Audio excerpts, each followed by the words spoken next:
Thank you. Kia ora koutou. Welcome to members of the public.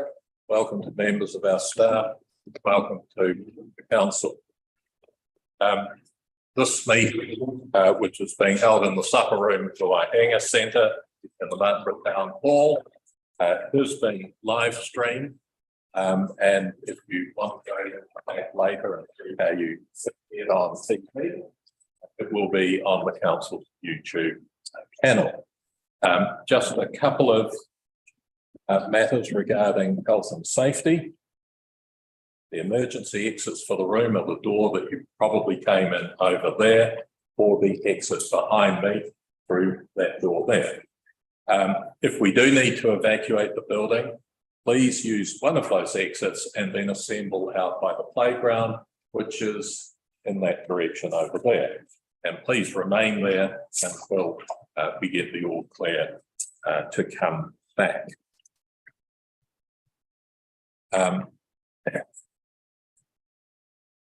It is my intention to both open the meeting and close it with a karakia.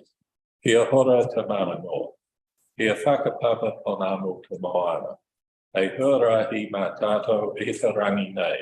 Aroa atu, aroa mai. Tātou ia tātou katoa. Hui e.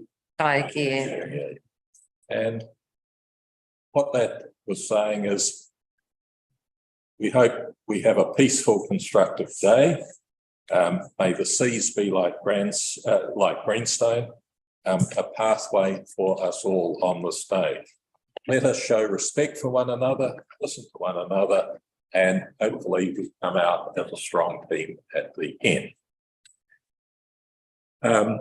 Now, we will now move to apologies, and we have one apology from Councillor Bosley, and I'll move that. Would you like to, are you leaving us after lunch? Yes, I'm 20 to 1, I'll need to go, yeah. Right, okay. So we have an apology from Councillor Bosley. We have an apology for part of the meeting from Councillor Olds. Councillor Olds has moved that we accept the apologies, and I second them. All in favour, please say aye. Aye. Aye. Thank you. We come now to conflicts of interest. Are there any conflicts of interest to declare? I declare one conflict of interest in relation to the item about Reading Street, Greytown. Are there any others? Councillor McCauley. In terms of the request for funding for Wharekākā, I'm a personal friend of the Right. So Councillor McCauley declares a conflict in relation to the Wharekākā item, and Councillor Peelings. I'm declaring a conflict in relation to the grant application for Wharekākā, and that's I am a paid member of the Wharekākā Trust. Right. Thank you. You have those. All in favour that those, well, there's no need to, it's been declared, we don't have to. So are there any acknowledgements or tributes, please? There being none, we come to public participation. We have 3 people here today who wish to publicly participate, and I'm going to call on Councillor McCauley to introduce the first of them. They don't introduce Joy Cooper, the chair of Wharekākā. Known her for many years, and one of the very worthwhile things she's done both in the workplace and in the community. She's been in very senior positions in the, in fact, in the Wairarapa District Health Board, the Ministry of Health, and many others. And lately, she's been doing wonderful work and striving to make a success of Wharekākā. So please join me, Joy, and you're most welcome, and we're looking forward to hearing what you have to say. Thank you. Well, kia ora koutou. Thank you very much for the opportunity to speak to you today.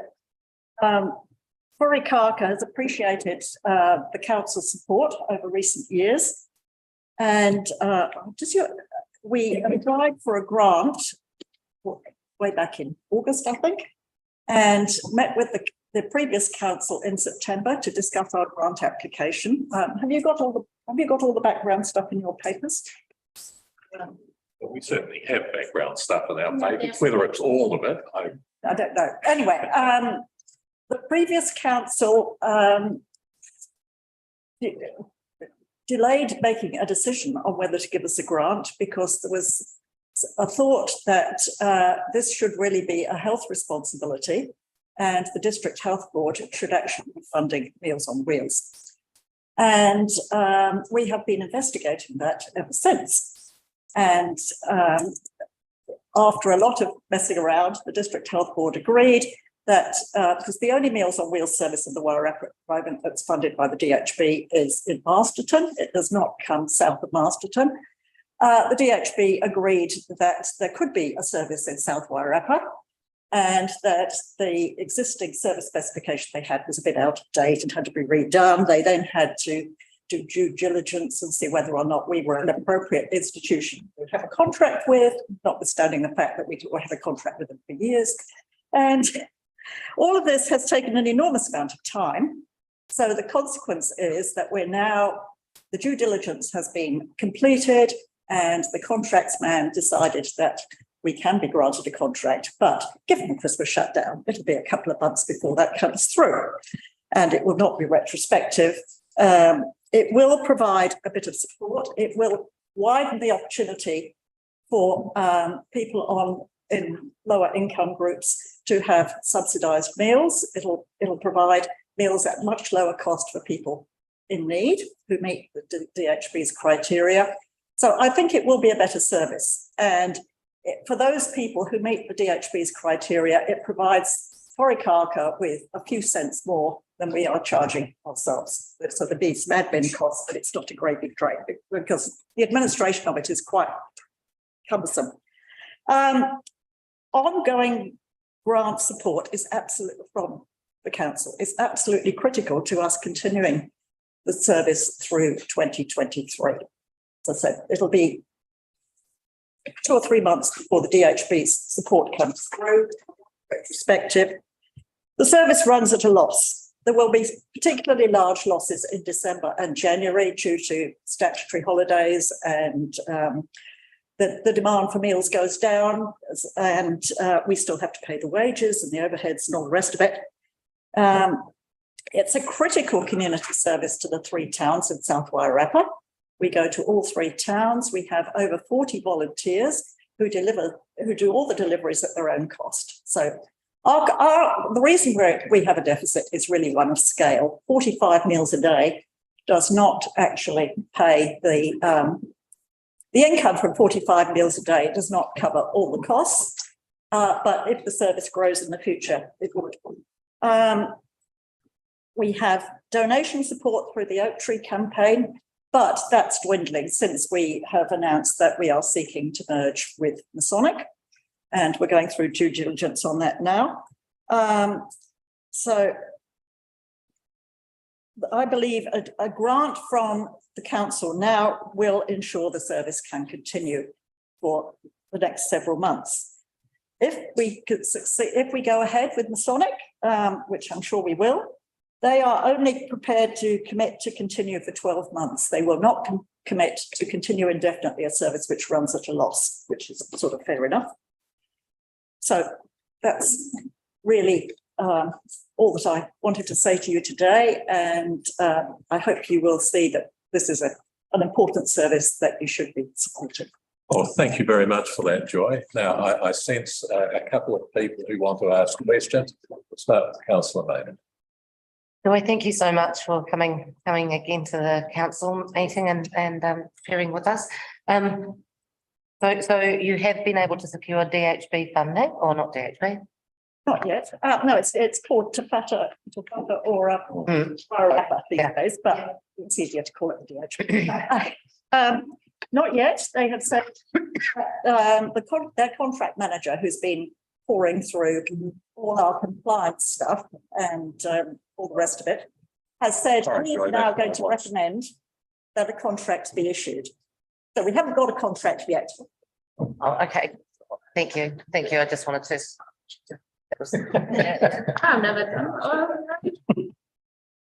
I thought I'd turn the sound up. I do apologise. Not at all. Obviously, somebody needs to speak to you urgently. Amy has, no, that was my timer telling you. your What's your time. time for the land? Sorry. Councillor Old. You mentioned an arrangement with Masonic. Yes. So can you perhaps enlighten us, or is it Sure. commercially sensitive? Yeah. No, it's not. Sorry, I did actually, we had an extraordinary general meeting of our members on the 21st of November, and we went through how we did an options appraisal and basically said, we're running out of money. We're absolutely critical. Forry Carker in its present state, if nothing changes, cannot continue beyond, I think probably the first week in March is curtains. We cannot keep going in the state we're in. The overheads of the building, which are phenomenal, even if you shut it down, you've still got insurance and rates and all that stuff. And the losses on Meals on Wheels. The villas pay for themselves, but they do not create a surplus to fund the other costs when they shouldn't. So we had a meeting with our members. Aidan was there, and we explained the options that we had considered. And we really came down to two. I mean, the site is great. We can develop, the site should be developed with more accommodation.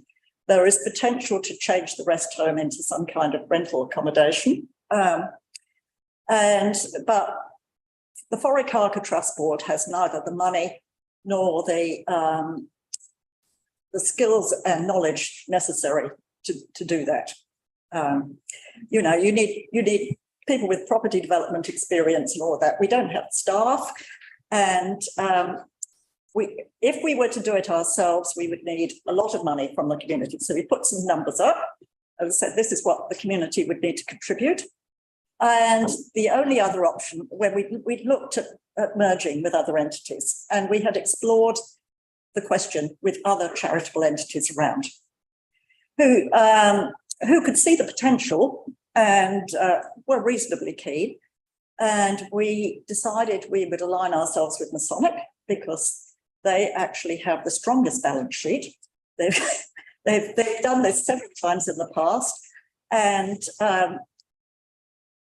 so we said to our members, we've really got two options. Either the community commits to giving us lots of money and all the control and everything else stays in Martinborough, or we give the assets to Masonic, basically. And the overwhelming response from the meeting and from lots of emails we've had since from members who couldn't attend was that Masonic was a really good option.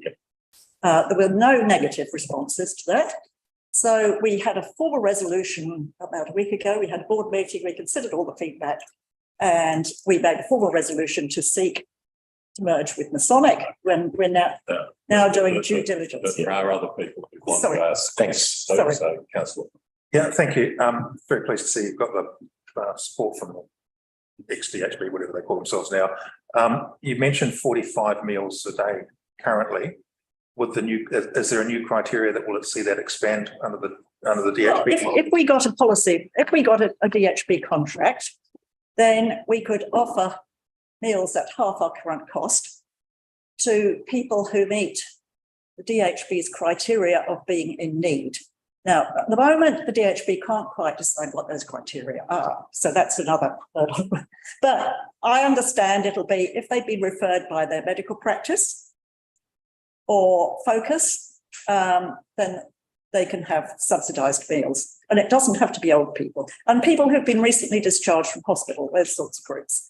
The original contract actually said Meals on Wheels were only for women who'd had multiple births for 6 weeks. So have you got some sort of break-even point in numbers that you're thinking about that makes this then self-funded? That's a very good question, and I have to say I don't know the answer to that. We couldn't work it out. That's probably quite useful for us going forward if you're looking at Absolutely. ongoing funding. Yeah, I would think probably 60 would be a good number. Councillor McCauley. Oh, Well, just in terms of Masonic, well, they're not, not going to go ahead with Meals on Wheels, which is a shame. But what about in terms of the other services that you give for the aged, like you've got some activities and things for them? Will they continue with those sort of things? Because Yes, or they will continue with those. yes, oh, yes. Yes, if the merger goes ahead. Yeah. Then Masonic will continue all those and develop them further. So we have Pilates for older people on a Wednesday morning. It's $5 a go, and you should all come to it. It's really good.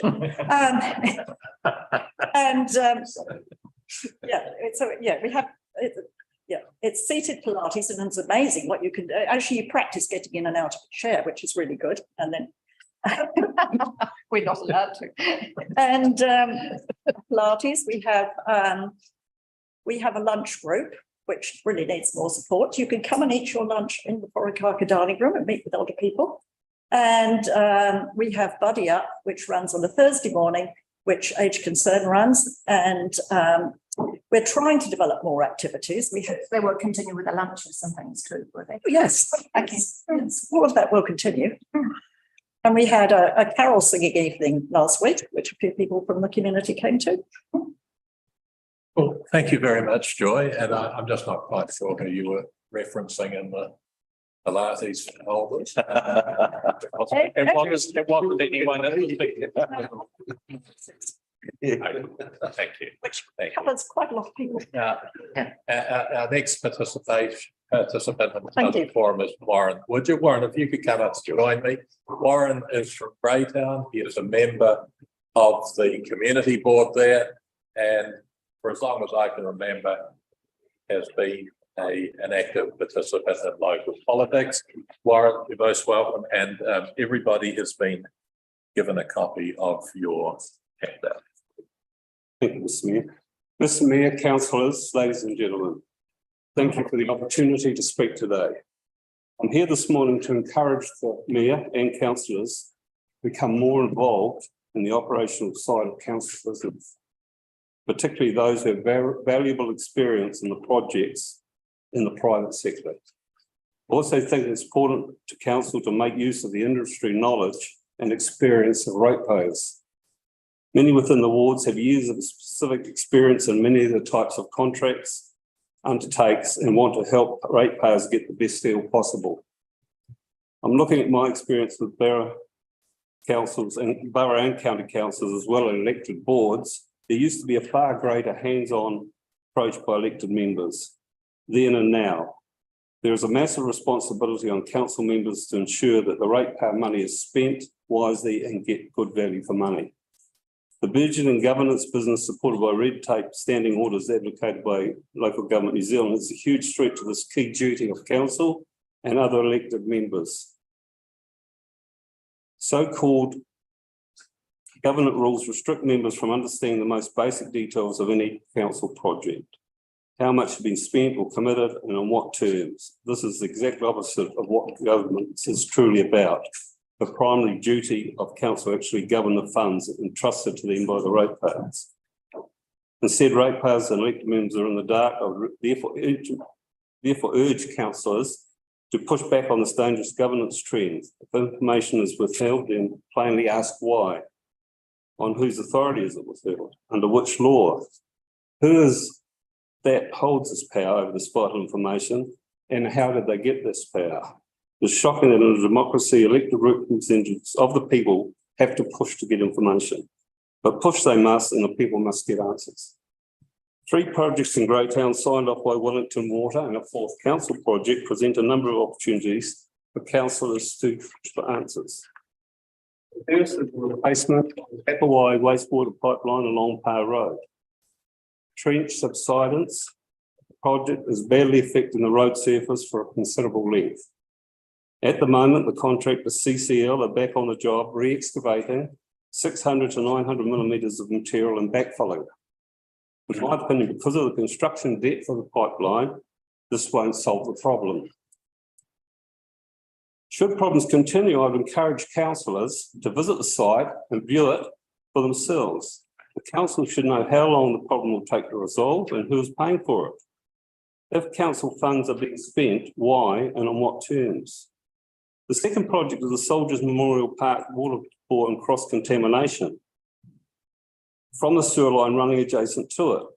The existing sewer line in front of the swimming pool was redirected eastward to the far side of the swimming pool road to join the main sewer line in Kirritafiti Street, well away from the bore which applies to Greytown's drinking water. However, the connection of the existing sewer line junction with the main in Kirritafiti Street was never blocked off. Given the main line will at times be pressurised, sewage will still be flowing adjacent to the existing water bore. Pressurisation could also mean a greater infiltration into the soil profile and the town's drinking water. Was this ever considered by the contractor, and why not? Will ratepayers be up for more money to fix this potential problem? The third project is the Wahine treated water reservoir, which was meant to add an extra 8 million litres to the existing water supply to Greytown and Featherston, a 5-fold increase in capacity, ratepayers were told. I visited the reservoir last week and it's empty, right when extra water is required. It would be interesting to know why. The fourth council project is the footpath extension to the new Five Rivers Medical Centre. This was hurried through by the last council, for what I understand, is around $350,000 in cost. In my view, this project is a debacle and I would encourage the mayor and councillors to start anew and get a handle on it. Can I suggest they visit the footpath extension and associated ancillary works and dig down on the issues? As an aside to that, I cycle a lot. The other week I was going past there and it was very dangerous. There was a vehicle parked more or less, they're parking more or less right out on the roadway. And also Pope and Grey, trucks turning right, coming from Feathers, going north, can't turn around the corner. We've got to carry on further up the road, do a U-turn and come back to go to the yard. Thank you. Thank you very much, Warren. Yes, we have a question from Councillor Helens. Good morning, Warren. Thanks for coming and presenting. You've made the comment here, re Par Road and the subsidence. Said here, in your opinion, because of the construction depth of the pipeline, the re-excavating material and backfilling, that wouldn't solve the problem. What do you solve? I believe because I think it would have to re-excavate it and the fill put back in. I would like to know why, and I've asked the question, haven't been told. Did the contract contain the fact that backfill had to be put back in from that off-site, the correct backfill put in around the pipe? It hasn't been, and it's still the same below that 600 and 900 millimetres, and just putting in a bit of filter cloth. Is that going to solve the problem? And I believe that the depth there, I remember I took a bit of interest in the project. I went down there, but look, it's quite deep. The trench is very, I'd say, be 2 metres plus. Councillor. Thanks, Warren. I have to agree with pretty much everything you said. And on my professional opinion, I think you're correct about Par Road. If they get away with it, what they're doing and it being right, it'll be more luck than good management. And I do believe, from the locals telling me, that old full was put back and mixed with good full rather than crushed metal all the way to the top, which it probably should have been. The car park issue at Kiranui, I have to agree with you there as well. I parked here the other day and I had to actually put the front wheels of my ute on the footpath to keep the back of my ute inside the white line. So the design there is actually terrible. Should never have been approved, in my opinion, from at least the northern half of it. The southern half of it isn't quite so bad. I've got a sheet of your notes in front of me, so the park issue too, I've been told has been mentioned, and I have actually spoken to Wellington Water in a meeting here a while ago about the sewer not being blocked off, and it should be, and I will be pursuing that a little bit further. Oh, Warren, I wonder if you could share with us, you've put a lot of stuff in here in terms of, your view on, I just wonder if you could share with us what your qualifications are to be able to present with this, if you wouldn't mind. Okay, I've NZCE civil engineering. Yep. I have an REA, associate member, registered engineering associate. Yep. I have a diploma in business management, agriculture from Massey University. And life experience, I suppose. 5 years or no, I won't say how many. Excellent, thank you. No, that's all I need to say. We might have a Pilates class.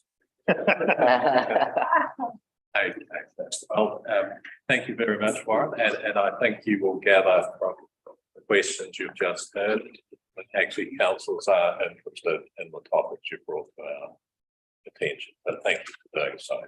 Thank you, Martin, and thank you for the refreshing opportunity to sit up here so you can be heard properly.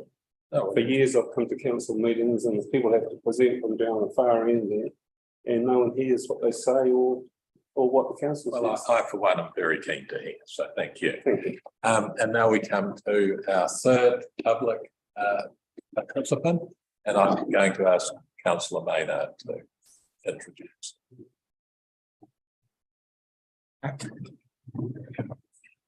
Let's make it confusing.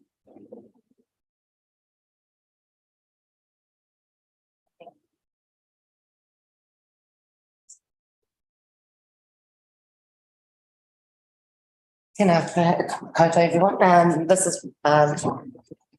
is my sister, Mel Maynard. She is also the previous chair of the Martin Borough Community Board last triennium and is a current member on the Martin Borough Community Board this triennium.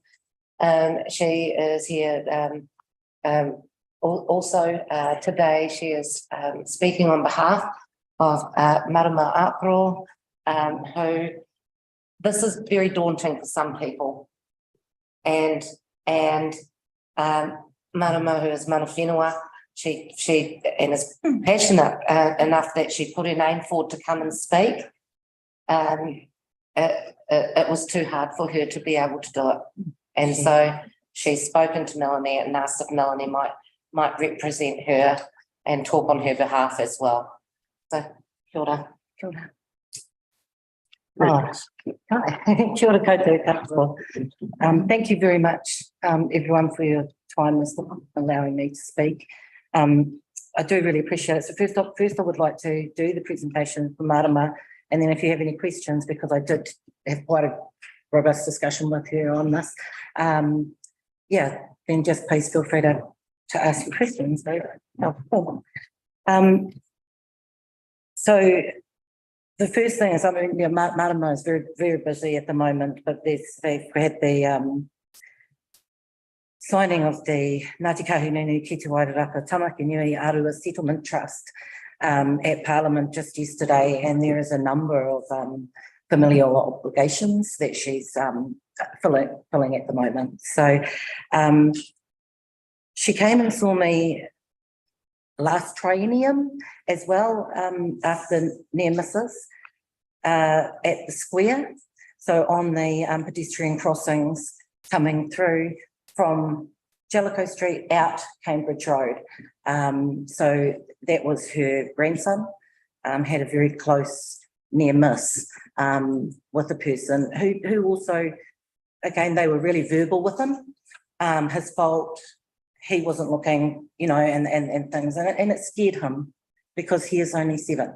So this is not like it's this is the situation with the safety, and it is a real safety issue here in Martin Borough, is that we have a lot of outside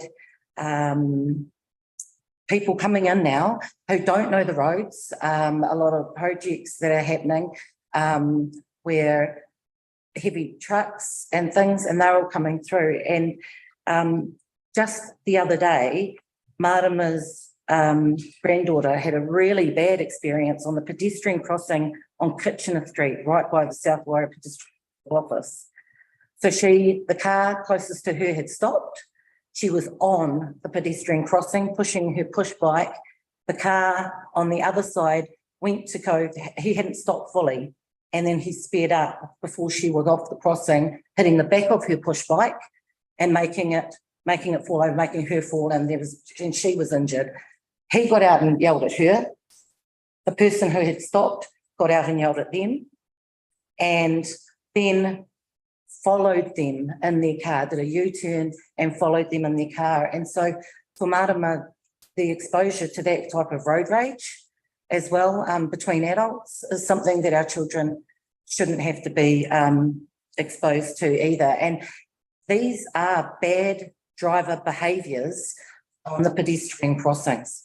So people know they're there, you know, so it is, when they're coming up, there's nothing slowing traffic coming into Marama. They can speed straight in and all the way through until they hit Ohio Street, where we finally have some speed bumps. But that pedestrian crossing is the only access from the far side of town straight down to school. And it's so fast if you can use Broadway Street.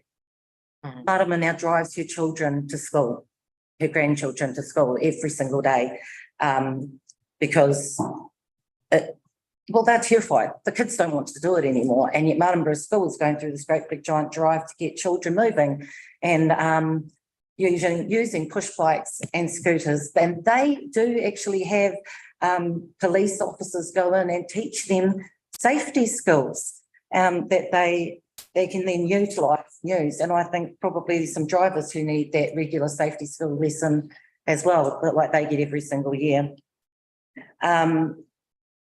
Yeah, so she said, it's really that there's a lot of people who don't know the roads, and they come in and it's always someone else's fault. So that's Marama's submission as well. So yeah. All right. Councillor Blunt. Yeah, thanks, Mark. Was a police complaint laid on this? Because I would assume No. this is pretty serious, being somebody on a pedestrian crossing. No, I don't know of one of the circumstances or situations that has been advised to me, and there's numerous. As far as I'm aware, none of them have been reported to the police. People don't want to go to the police about pedestrian crossing, you know, I mean, it seems, and especially because too, the police don't look at it as a serious issue. It's like, well, go home and manage your kid. I would like to say that if there was a police officer here in town, the local would be That's right. contacting the local police officer. When we had local police officers who knew the people who were here. Absolutely, Aidan, I can completely support you. Mel, thanks for coming in. The driver that done the U-turn and followed, was it for road rage, or was it to get details to give to the police? No idea. No, Don't know. Not because Here is the. Yeah, people can ring, and maybe we should make. it was right by the council officers, and this little girl, you know, pushing her bike all the way up Broadway Street down onto Cologne Street to get home. Her damaged bike right before Christmas. Yeah. You know, so That's the one thing I'm coming to is like I'm all for kids biking and walking to school. I think far too many parents drive them and there's no need whatsoever. Is there any way we can approach the school, and I don't know how we do this legally, for the road, because that's actually technically state highway, and have actually traffic patrol at that crossing so the kids from the other side of school actually get to school safely, like they do at the crossing at the school? well, that one's about 3 blocks away.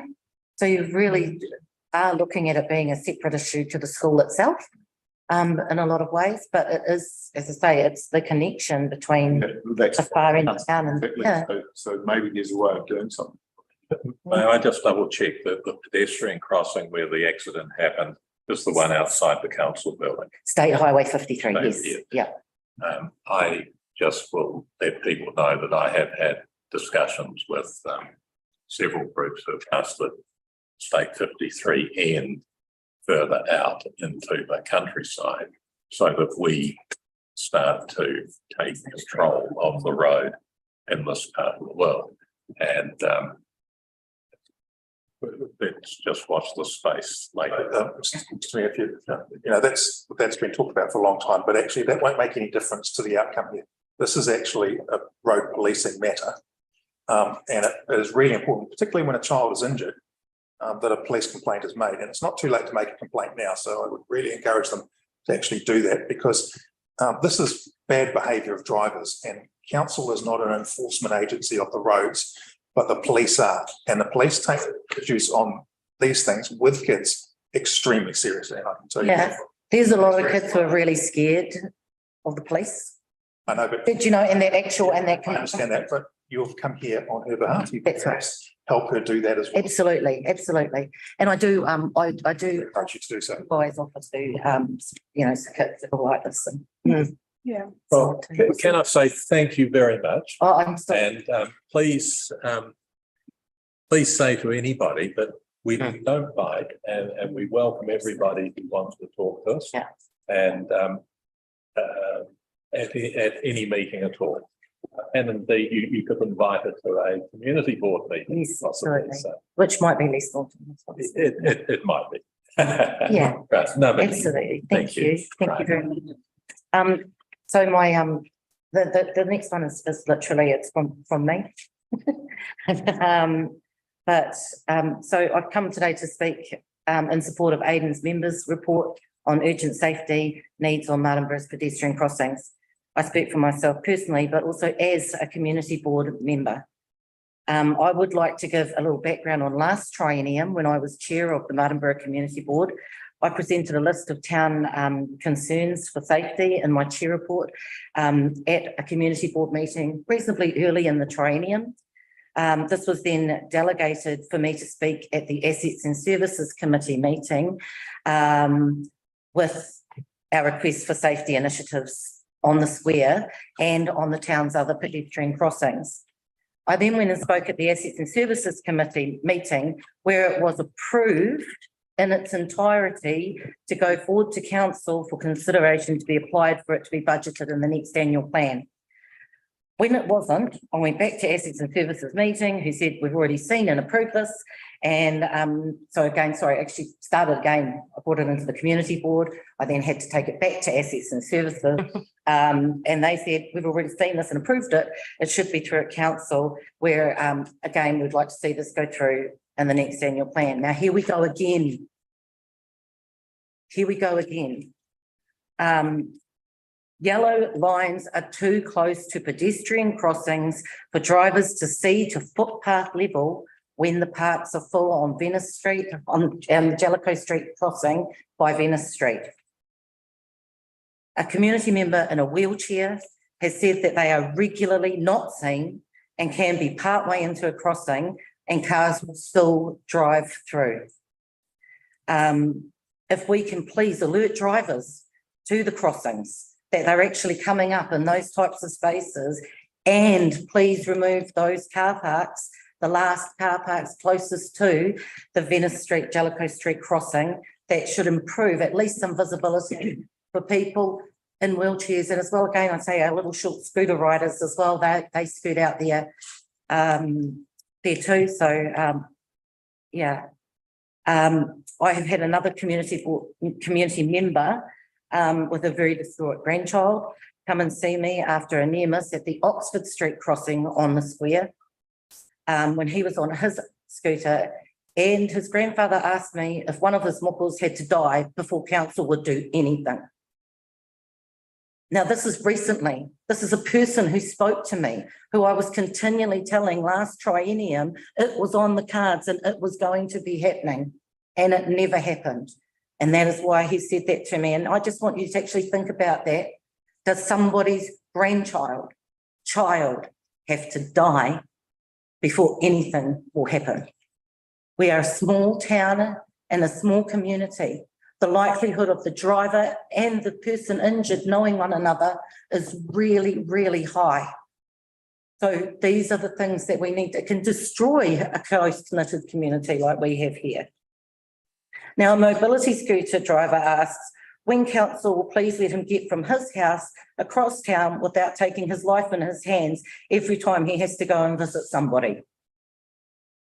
Council is aware, or have become just recently aware of an unbudgeted 40,000 plus amount of money available for their allocation.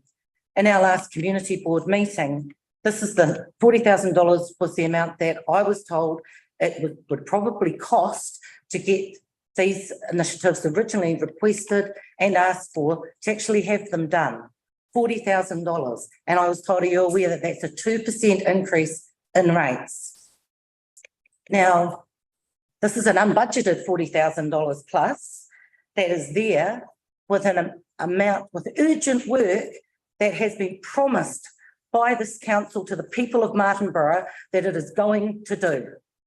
Now I sit here and I literally beg you, I beg all of you in this new council to apply this funding for road safety improvements in Martinborough. They've been aware now for 3+ years and it's not been budgeted for in the annual plan or the long-term plan. Despite council requesting this, nothing was ever received back to you. Please allocate these funds, not for project management or for an outside opinion, which will be wrong, which could result in, again, a loss of life for these communities, which actually council is charged with looking after. Thank you. Do we have any questions? Sorry, Mel, thank you. Yeah, and can see how truly passionate you are.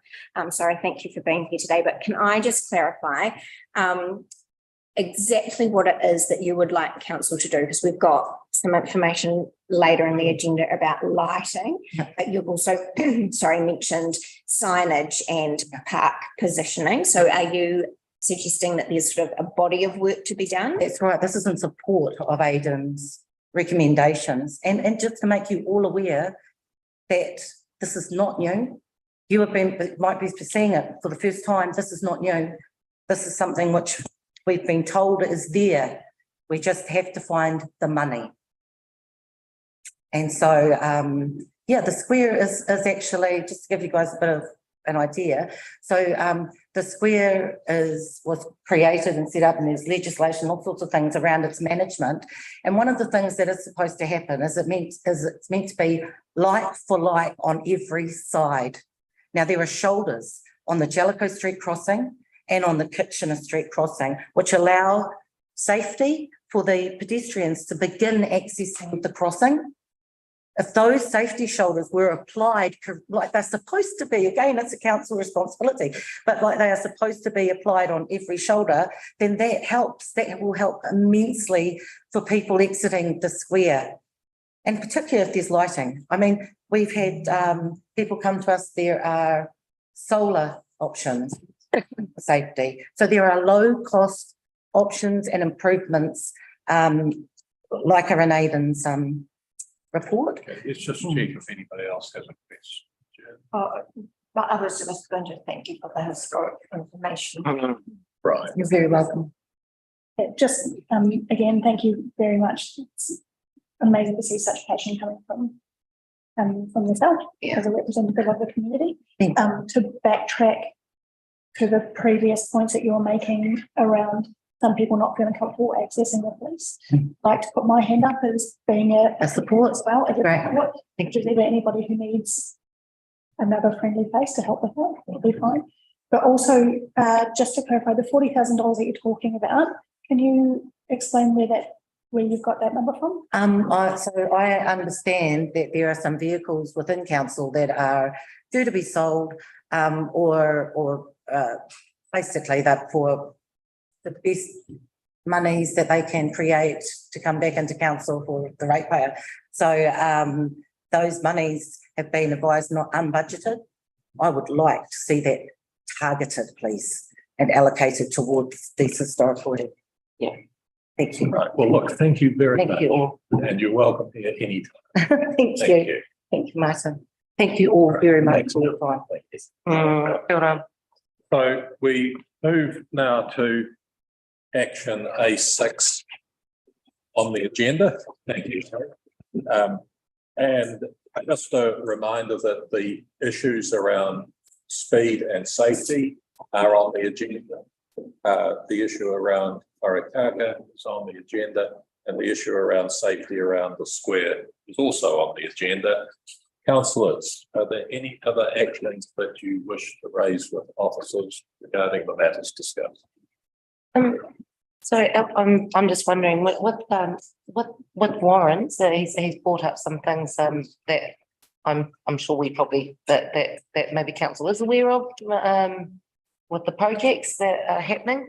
And I'm just, I guess my one is that he's brought up about the Waihene treated waste reservoir being empty. No, I'm obviously. Sorry, the treated water, not waste. Obviously, I can't answer that question on the spot. We just have to find out. Yeah, that's a massive concern when there's been so much water. So you would like a report? No, I'd just like, if you could get back to us, just to let us know. Yeah, maybe some of the answers to the questions on this paper. I'd like a report done on the Greyhound Park sewer line not being capped off and find out if this is actually true, which I believe it is. And if it hasn't been capped off, then contractors have to come back and make sure it's done appropriately. But I think the better thing is to grab all the issues so that we can have a good look, because obviously this is the first time we've had information, so we need to be able to reply and in a considered way. Okay, thank you. Could I suggest that the issues that Warren raised be put to the infrastructure committee? And the officers come and actually report on those issues to us. We'll just speak to them rather than actually preparing a written report, but actually put it as an item for us to talk about at the next. Thank you. I second that. Yeah. So we have a motion that Warren be invited back to the Infrastructure and Community Services Committee. Well, he doesn't have to come back. No, that's the council officers. Talk to us at this committee meeting. And we'll get back to you on answers. Amy's captured that. So 2A7, which is extraordinary business. Is there any extraordinary business, councillors? There is none. So now we come on to A8, which is the Community Board Murray Standing Committee reports from their meetings. And I don't know if we have a representative from any of those boards who wish to speak. Maybe not. Okay. So let's just have a very quick look at page 10.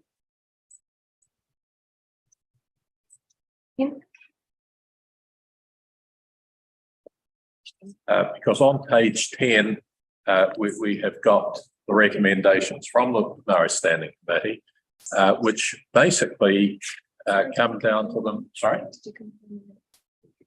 Oh, why not? Have I slipped past that? Yeah. Oh, I have too. Well, actually, in all fairness, on my script, the minutes come next. The minutes.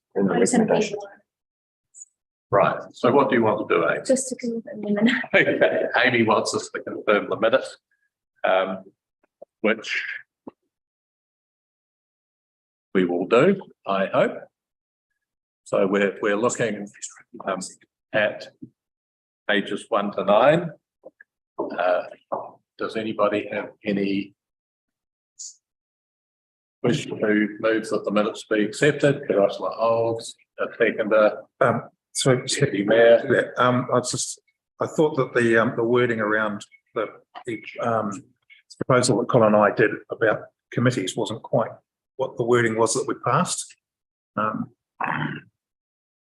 What number are you?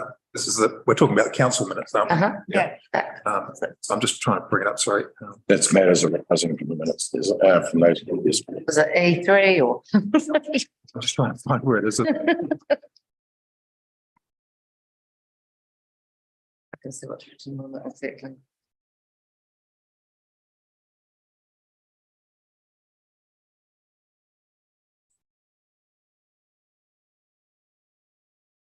Yeah, so E2, paragraph 8, council officers provide a report on extra costings related to. It was a bit more detailed than that. It was about costs and time and for both councillors and staff, and so that the way it's written there narrows it down somewhat to the report that we actually asked for, and I think it's not quite worded right, and if I recall right, and Colin, correct me if I'm wrong here, but I asked for we asked for a report on, a wider report on council proposed structures, costs for, to run them, cost benefits compared to previously, and time issues for both staff and councils. So it was quite a detailed report that we asked for. Yeah, so that's item 8. Request the council office provide a report on extra costings related to proposed committee structure. Yeah. So, I don't believe I've seen that. I don't think the way it's written there, it narrows it down too much of what we actually asked for. But well, let's separate two things here. Do you think the minutes have not captured meeting? Yeah, I don't think, yeah, exactly. I think the way that it's been written has narrowed down what we actually asked and therefore doesn't capture what we asked for. So can you recommend the amendment you would like, please? What I proposed was that we request council officers provide a report on the proposed committee structure in terms of cost, a benefit analysis, to changing from previously had time that the new structure would have for council officers to prepare it, and time constraints on councillors as to whether. So we wanted to get that very wide ranging view on what you had proposed. Can I read back what I've got? So to confirm there's a true and correct record subject to the wording in item, I'll get that right, E8, whatever it's called, to be changed to proposed committee structures, cost to run them, costs / benefits, and timing issue for staff and councils. Sort of. Can you read that again? So the wording in that item to be changed to a report on a proposed committee structures, the cost to run them, cost benefits, and timing issues for staff and councils. So are you happy with that word? I'll listen to what Colin's got to say, but it's getting there. But Yeah, I know there was some discussion around it at the time of the meeting, and I think it's probably captured request the council provide a report on extra costs relating to the proposed committee structure. There was a cost benefit analysis that was requested at the time, which hasn't been captured in the minutes here, but I guess my personal view is that we're about to discuss committee structures and that sort of thing, which has changed quite a lot from their initial presentation to us by His Worship the Mayor. So I'm wondering whether or not we just park that. it's just making sure. Well, I think we still want the minutes to reflect what we asked for. Yeah, okay, so that cost benefit analysis was included in that. So would you like to read it a third time, mate? Okay, so we change to proposed committee structures, cost to run them, cost benefits analysis, and timing issues for staff and councillors. Yes, that covers it. So Councillor Plimmer recommends the amendment. Do we have a seconder, please? I'm happy to second it. Councillor Olds happens to say, any discussion? Can I, and I don't want to throw a span in the works, but just looking through agenda item C1, the adoption of committee's terms of reference. Can we just deal with one amendment at a time?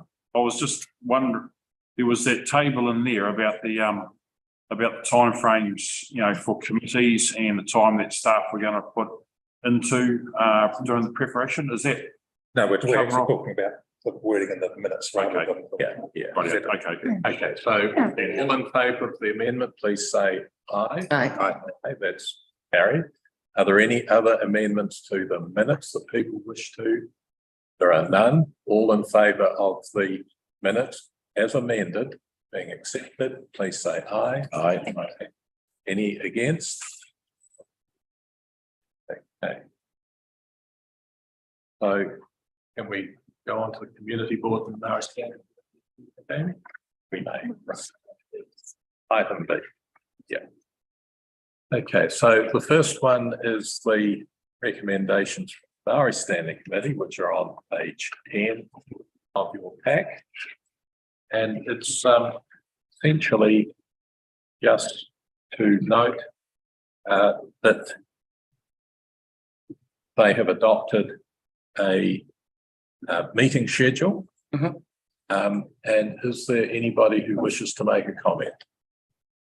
Through you, your worship, just so the multi-standing committee, this way of actually meeting gives them the opportunity to also have time for wānanga.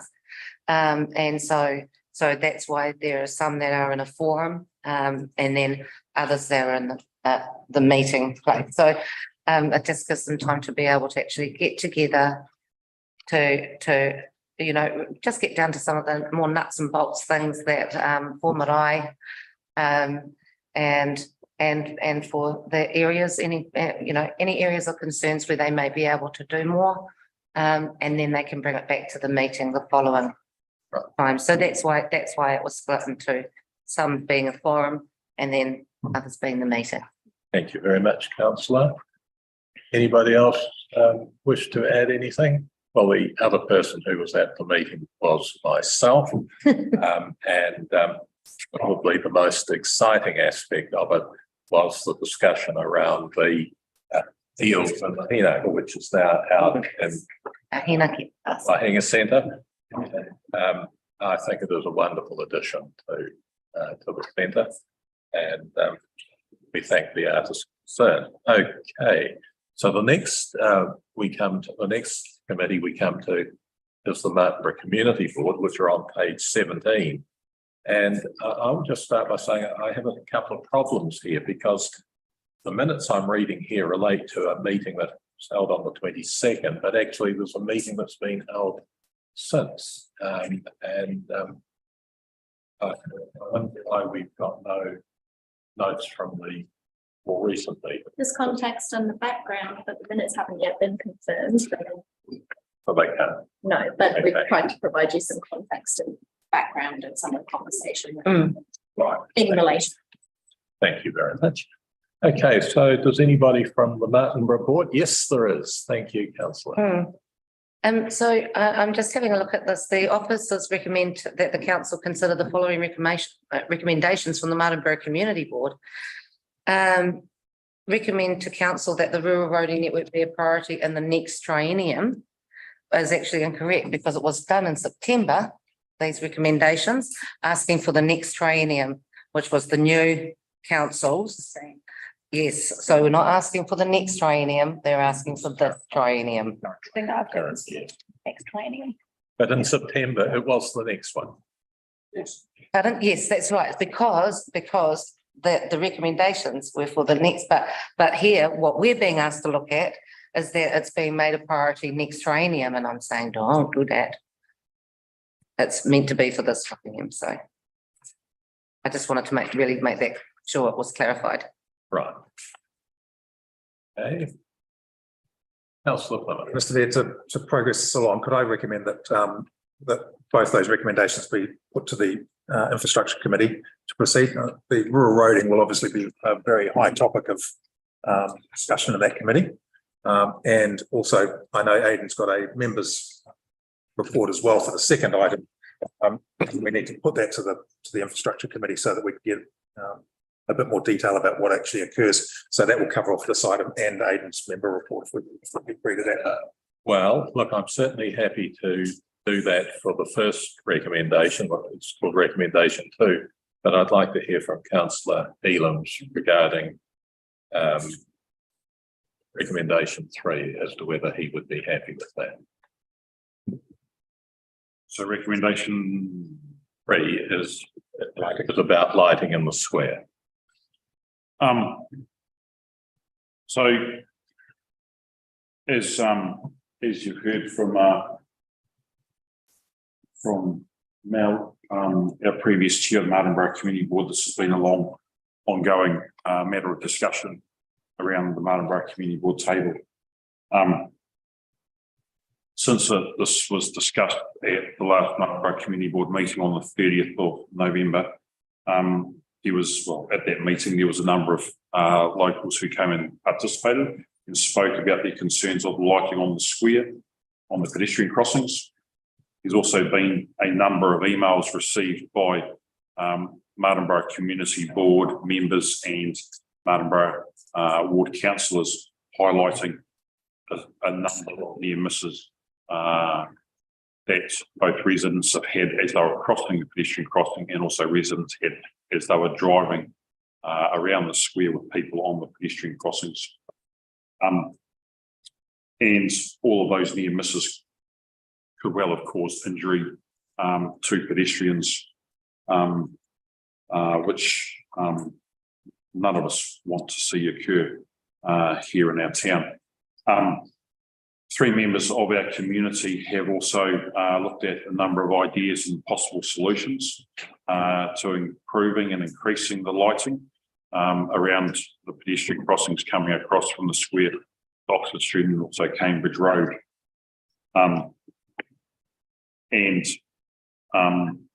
While those solutions might not be the ideal solutions, I think they're certainly a start of a conversation which could be occurring with council is to come up with the solution to improve these issues and these problems.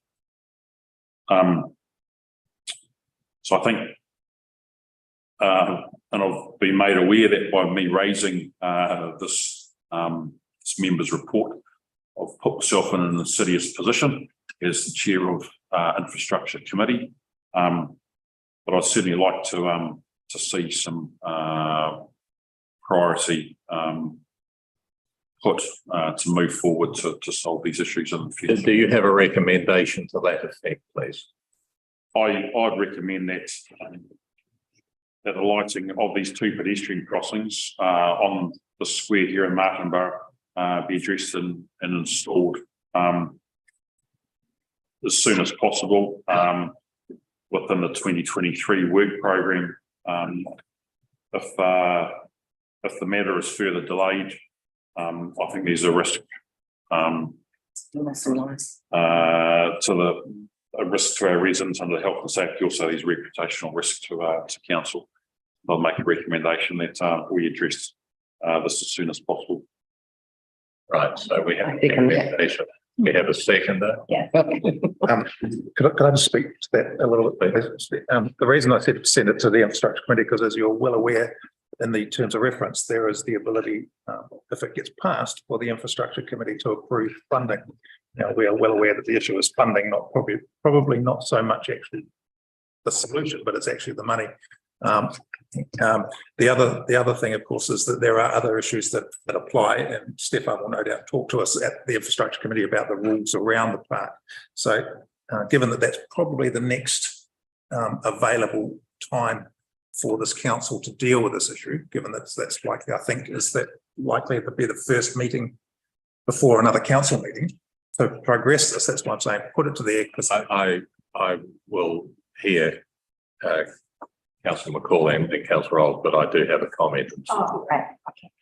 Yes, I was just a little bit intrigued because I was at the committee meeting and I heard the recommendation that came forward, which was definitely about the 2 lights for that particular area, and also putting forward a very good argument it could be used as a low-cost trial for other parts of the South Wairarapa, and that was stated at that meeting, and so I just don't quite understand how this recommendation came through here, which was very different. It's September minute. Yes, but I know I haven't heard the process, but when it's so important as that, surely there's a way of putting forward the recommendation, but it's just they weren't approved. Couldn't that have been fast tracked? So anyway, but I guess agents. Councillor Old. I'm just have we got an estimate on costs to do this job properly at all at this stage, or not? Is it? There was an estimate from Poltec, and although they haven't quite provided any detailed quotes, but their estimation was $30,000, excluding just for the installation of 2 7-metre poles with solar powered lights on pedestrian crossings. But yeah, like I say, that hasn't been detailed Yeah, so my second part, and Harry might be able to answer this question, is that do we have some funds in our reserve contribution, developments reserve contribution, which would offset the cost of this? So, thanks to you, Mr. Chair. So first of all, just to make you aware that we have done an audit of all the level crossings and the works that need to be done on the level in Featherston and in Greytown and. Speak up a bit. Speak up a bit. Oh, sorry, so we reported to the Assets and Services probably about 6 months ago. We did a detailed audit of all the level crossings and and the non-compliant in all the districts. So the work that needs to be done is to rather than just simply go to one level crossing, is to actually understand what the risk is in a number of them. So you're making a fair decision based on where the risk is across the whole district. Okay, so we have done that audit, and we have done that work. So that's a very important thing. Secondly, and please, I'm not hiding behind this, but there's a management plan for the square, and the management plan actually is specific and doesn't allow for any utilities in the square unless it goes through a consultation plan. We recently declined, on the basis of the management plan, an application by Chorus to put a cell phone tower in the square. We declined that based on the management plan. So we do need to make sure that you're making the decision with all the information before you, because the design of things like the poles are also governed by the management plan in terms of their character. In terms of safety, they have to be frangible, so that if a car hits them, and please, I'm not trying to be a bureaucrat, I'm just saying there's more to this than simply saying there's a risk and we need to respond to it now. So I would caution you in making an ad hoc decision without all the information in front of you to make an informed decision, most particularly where the priority sits across the district. But in terms of the specific question, yes, you do have, you can use the infrastructure fund. Yep. But I would urge you to do that in the context of knowing the risk across the whole district. Okay. Councillor. So Harry, where is the report then? It was done 6 tabled months ago and it was tabled with the assets and so we're hearing from numerous members of the Martinborough public. So we are hearing and you know, like decisions have been made when much fewer members of the public have come forward that's enough to do something. We're hearing now from numerous members that people are, it's a real concern in this town. We've heard it from the Martinborough Community Board, and as the councillors, you know, we've come to you. We've come and spoken to you, and it was from the drive of the Martinborough Community Board that Tim took that on board about doing that whole report in the first place, and came back to let us know that none of the pedestrian crossings actually fit anymore. So to turn around and say now that we actually have to look, of course we do, but Martinborough Community Board has come with an idea, with something that is, it also, they're looking at solar, so they're looking at something a little bit different, which means necessarily not having to dig deep down. They're talking about being a trial, which Stephen thought was actually something that could possibly be looked at as a trial area to see how it would work within the district. So, and we know that there's the concern because we've got lots of people writing to us about that. Maybe not going to the police, but that's okay, because as concerned citizens, they have raised it to the council. So where do you think those priorities should be? Because you, like you say, you've seen the report, and for council, I'd like to know where you think those main ones should be, because we certainly were able to move forward with the footpaths and everything outside in Greytown, across from Kuranui, at a much faster pace. So where do we see the safety of our community? Thank you. I was just going to not negate anything you're saying in any way, but just point to the fact that Martinborough has been quite lucky in terms of you've got some really good continuity in both your councillors and your community board, which some of the other towns have not had. And I know as a councillor from the Featherston ward that our crossings are less than ideal. We've got a new one, it's raised, which has better safety, but the second one in our main street is not. And so we all have issues, and so that's not from a we deserve it more than you deserve it. I'm not pointing out that the voice of Featherston or perhaps Greytown might not be represented here because Martinborough's had some better continuity, but that doesn't negate the fact that you have very clearly presented your need. I just wonder in terms of cost and like you say, how does that priority then roll out if all of the crossings across the district are not? The chief executive. So again, my suggestion is that that we come to the Assets and Services Committee. We represent the report on the safety audits. And so because part of the decision is what are the design features that would make the biggest difference to safety? So where are those? They're in the report, Councillor Maynard. So so we have done the audit. It was presented to the Assets and Services Committee. So just presenting that report so the council has the information to make its decision. But I do stress you do have a management plan, and section 7 in the management plan is quite express that there will be no public utilities in the square unless you follow a process. Well, you will get your right of reply, councillor. That's the thought. Makes notes. Yeah. So Yeah. I just want to make two comments. One is that the pedestrian crossings in Featherston and in Greytown are not our responsibility. They belong to Waka Kotahi, and I do know that Waka Kotahi's next order of business, once they've got their speed control plans approved, is now to start with. This could be a while, but they then intend coming back to us and talking about pedestrian crossings and other things. These pedestrian crossings are our responsibility, and everything I have heard says this is a serious health and safety risk, and we would be negligent not to move on it as quickly as possible.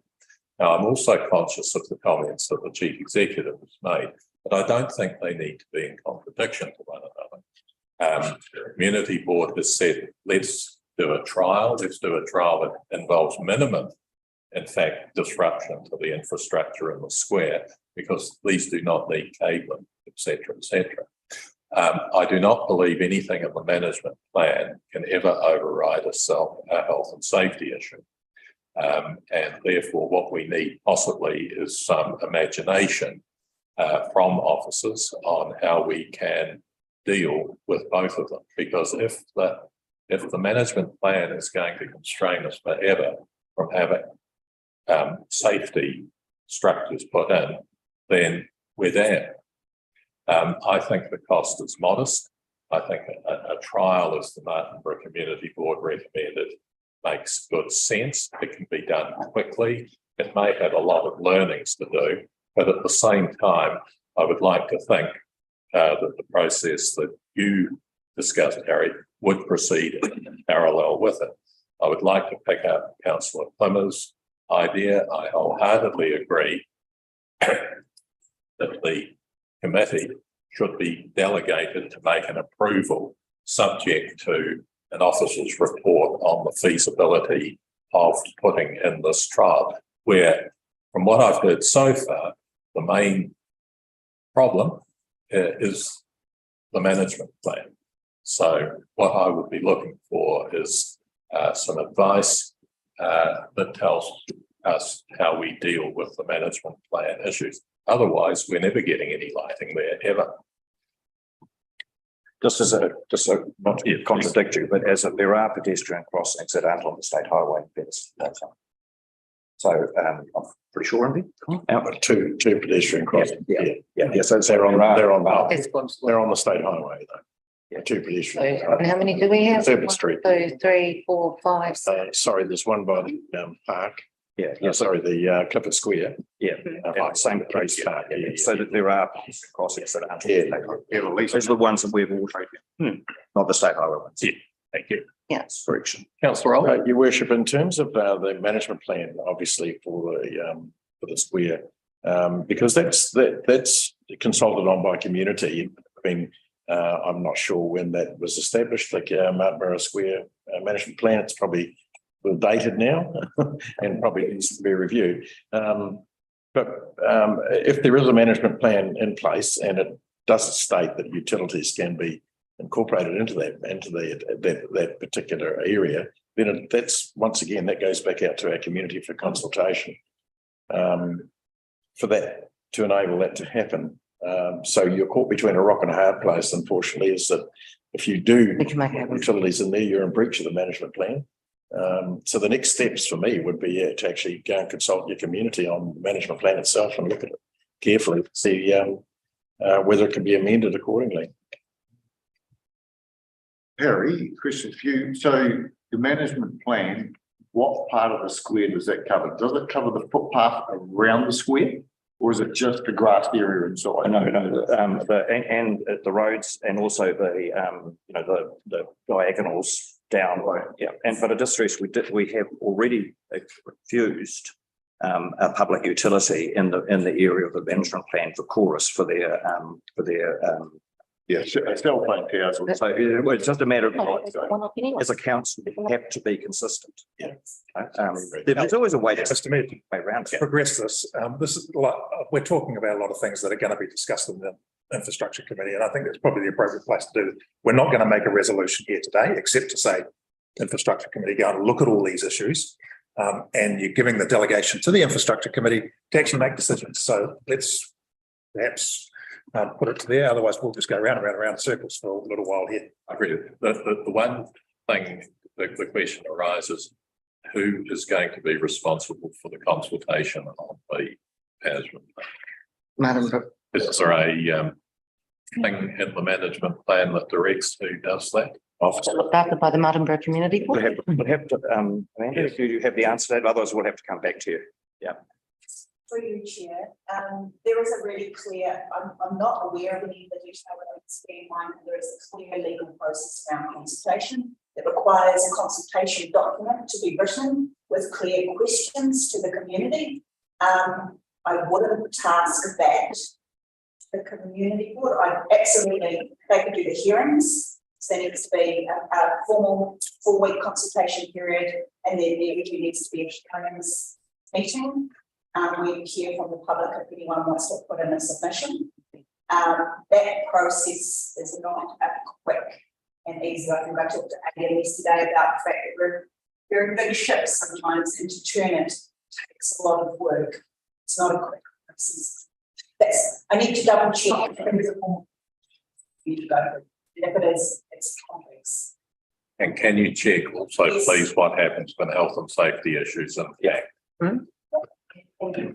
How long ago the management plan was last looked at, and how it compares with what it had prior to dark sky, because I'm fairly certain it's older than the dark sky. Everything that came through with dark sky, which has been. These lights are compliant to, the ones we look at are compliant to the dark sky. So what's That's what I'm talking the resolution at the moment from Councillor Elam, please? All I have so far is I pick up that were you going to refer the priorities for rural roading to infrastructure committee? Yeah. I've got a bit lost. There's a lot It was on, so. Councillor Plummer who made the last. So what was that? Alistair, what was your? Was there a request? Recommended that the matters being discussed from the Martinborough Community Board be referred to the infrastructure and Pedestrian crossing lighting. what the issue that they've raised. So, and we can expand that to all the issues about safety. It's a good, I suggest you talk to pedestrian crossing safety, including lighting, because you might find actually, Raising them, find bring it down. there's putting chevrons or expanding the shoulder, that those types of pedestrian refuge. There may be a whole other safety solutions that may not be lighting. So just don't narrow it. Don't narrow it down to lighting, but so if we could talk about Pedestrian safety. safety and management of the square in the infrastructure. That the committee be delegated to make a decision up to what level? So that's going to be part of your, that's going to be part of our discussion about delegations anyway. In your current delegations, we have delegated to the infrastructure ability to prove up to 100K for expenditure, unbudgeted expenditure that doesn't trigger the significance or engagement policy. So they have the ability to make a financial commitment. Do we need also in addition that the consultation process be? No, because that's a given if we go down that line anyway. Right. There's a set process, so we don't need to actually make a recommendation on it. How are we going now? Yep, I've got to refer priorities for the rural roading network to infrastructure and community services committee for a decision. Not for a decision. Let me get rid of that.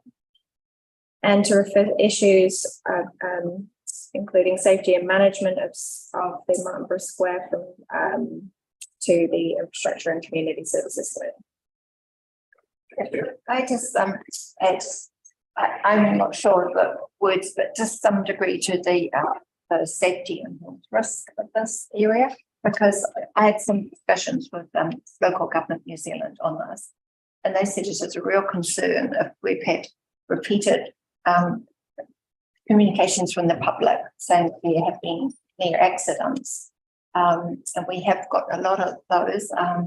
I've had some too. For people who have seen near misses on these two crossings. And it sounds like Mel, this has been coming through historically, that it did actually say that we were at some significant risk. It was an accident on this in terms of legislation. Is there some way we could put some aspect of urgency to whether that can happen? Well, if we could have a second to the motion. Thank you. That was the Councillor Plummer's motion. I think it's under the name of Councillor Elam. Okay. But that's to move it to. Yes. So you've seconded it. Okay. Any more discussion? Please read it again. To refer priorities for the rural roading network to the infrastructure and community services committee.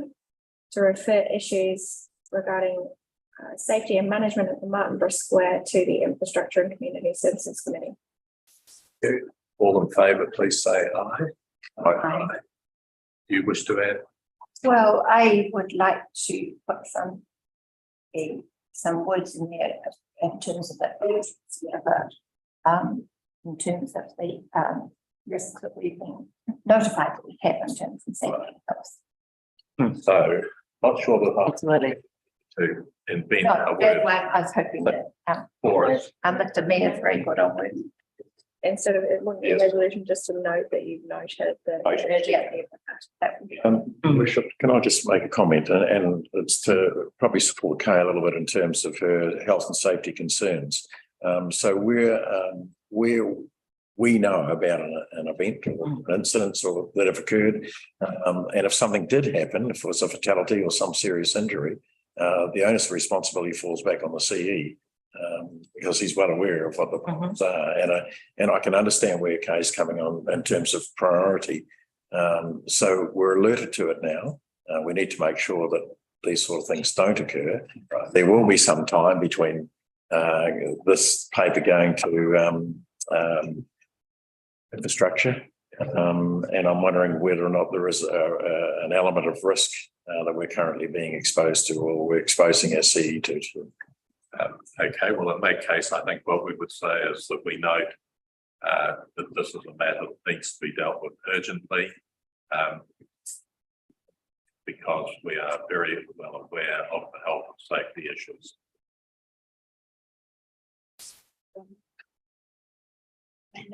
Just on Colin, you're absolutely right. Do you second? Yeah, no, that's, I do agree with that. But I just want to say that under the health and safety legislation, when an issue of health and safety is brought to the chief executive's he has the ability to act, and so he could make an interim thing of reducing speed around things, whilst it allows us as a council time to look at the longer term safety issues. Because right now there is nothing in front of council for us to approve or otherwise.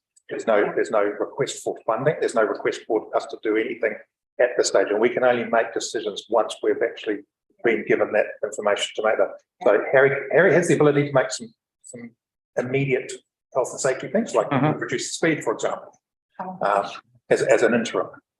But that is very much in yours, isn't it, Harry?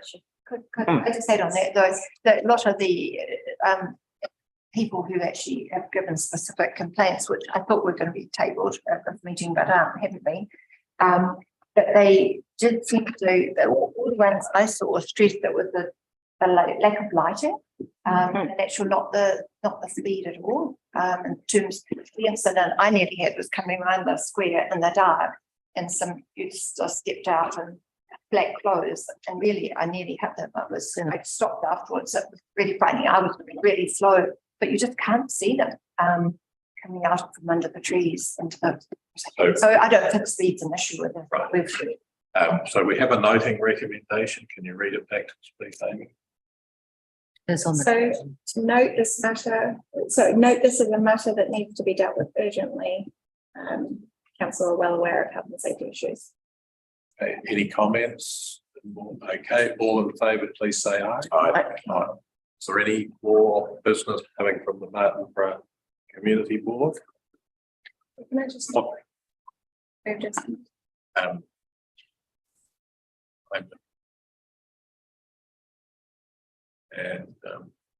Who seconded that recommendation? I think it was Councillor McCauley. Okay. Yes. My last question was, through you, Harry, would you be able to forward that audit, that was carried out on the pedestrian crossings across the whole district? Yep. Would you be able to forward that out to the councils? So we could all see that how that work has been completed, detailed, please. Okay, thank you. So we move now to section C, decision report from the Chief Executive and staff. The first one of which is the adoption of the committee's reference schedule for meetings, page 31. But I am just going to call a very brief adjournment because I believe that Councillor Bosley would like to make a comment here, and Alistair is just going to bring him at this point and do it. So if you'd like to stretch your legs, have a glass of water. I totally agree.